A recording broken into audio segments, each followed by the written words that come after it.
Calculated, that is how Max Verstappen described Charles Leclerc's move on Oscar Piastri while they were cooling off in the green room after the race. Leclerc just sat there, sucked in a breath, and pulled his cap over his face. He knew he got away with one. While Lewis Hamilton was busy serving a 5-second penalty for a first-lap tangle, Leclerc walked away from a nearly identical squeeze with nothing but a smirk.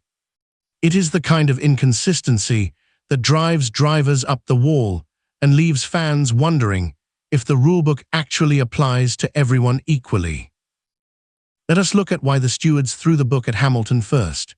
George Russell had a nightmare start because his Mercedes was basically a brick on the climb to turn 5, no battery power, no deployment, just a sitting duck. Hamilton saw the gap and went for it, but the car slid. The stewards noted that even though Lewis was cranking on corrective steering, he still tagged George and sent him spinning into retirement. They called him wholly at fault because he could not maintain separation. They actually wanted to give him 10 seconds, but they cut it to 5 because he tried to avoid it. It was a racing incident in my book, but the FIA sees a spinning car and feels the need to blame someone. Now here's the thing, compare that to Leclerc and Piastri. The FIA guidelines say you are only entitled to racing room if your front axle is ahead of the other guy's front axle. In Piastri's case, the stewards ruled he did not have enough overlap. They basically said Leclerc was just following the racing line, even though he clearly squeezed the McLaren. It is a massive technicality. One driver makes a genuine mistake while sliding and gets penalized. The other makes a deliberate choice to crowd a rival and gets a pass.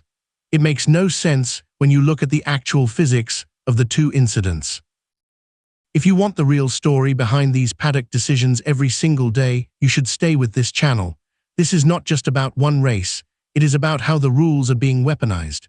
Andrea Stella was fuming after the race, pointing out that if that contact is not controlled, the crash is massive.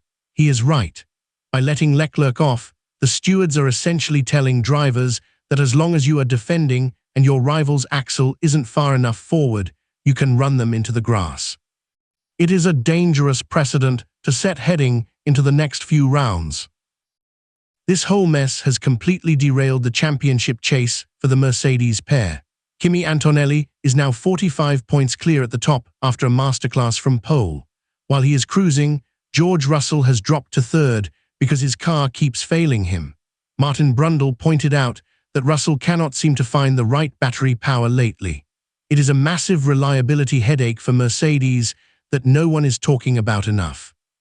Hamilton actually jumped ahead of Russell into second place in the standings, but that 5-second penalty at Spa killed any chance he had of actually challenging Antonelli for the win.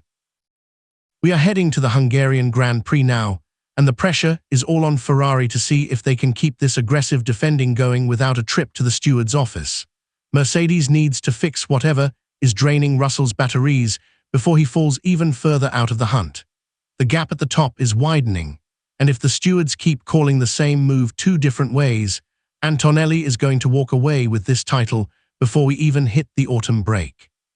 Keep an eye on the Turn 1 entry in Budapest. That is where this rule will be tested next.